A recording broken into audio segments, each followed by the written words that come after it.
had an automobile accident a few years ago, and I broke my neck. An elderly man hit my car. He was charged with reckless driving. He was about 86, and he just made a mistake. Fortunately, I wasn't going fast enough to kill myself, but I did almost die. I lost my job. I lost my income, and after about a year and a half, all the benefits that the government provides for ran out. So I wound up on the street. Literally? Well, quite literally. Quite literally. I was a street person. I had nothing. I was down to nothing. I sold everything I could sell, and then it came down to the clothes on my back, quite literally. I had tapped out all of my friends, tapped out all of my family.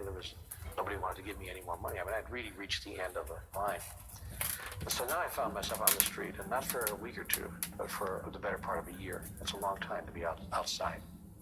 And I was picking up cans in the park and bottles, and if I picked up enough, I could make $1 or $2 a day, and it was just barely enough to survive on if you're living outside, because you could use it all for food. And for the few things you needed, once a week, get a shower at the local public showers, or pay $1.25, get some clothes laundered at the laundromat. And I lived that way for a long time. I panhandled. I walked down the street and I asked people, begged people for money, quarter, nickel, dime, $1. You must have been feeling a little bit bitter because this was something that happened to you. Very bitter. And I thought, this is what it's come to. If this happened when I was 25 or 30, perhaps I would have been more resilient. I could have thought, well, it'll pass. It's just a streak of bad luck. I'll pull myself out. But I was 50 years old. I was like, so it's come to this. 50 years old, half century on the planet, and I'm living on the street asking for quarters from people.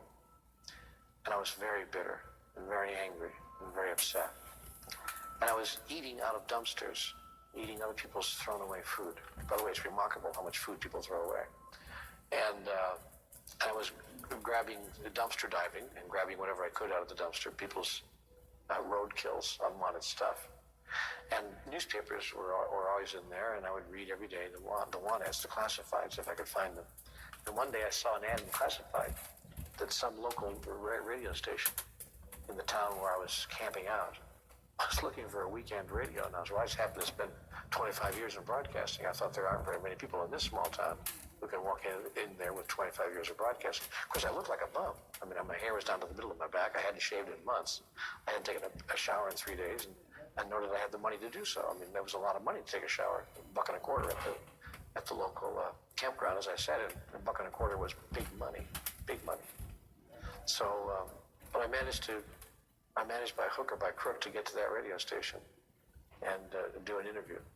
And he didn't mind that my hair was down the middle of my back, because half the guys in those days, all the disc jockeys, were wearing ponytails. So I got away with it. And but I convinced him to give me that weekend. It was a weekend fill-in job. Suddenly, I was making a few dollars a week, $50 on Saturday and $50 on Sunday. $100 a week to a person on the street is a fortune. It's like $1 million. You got to understand, it's a lot of money.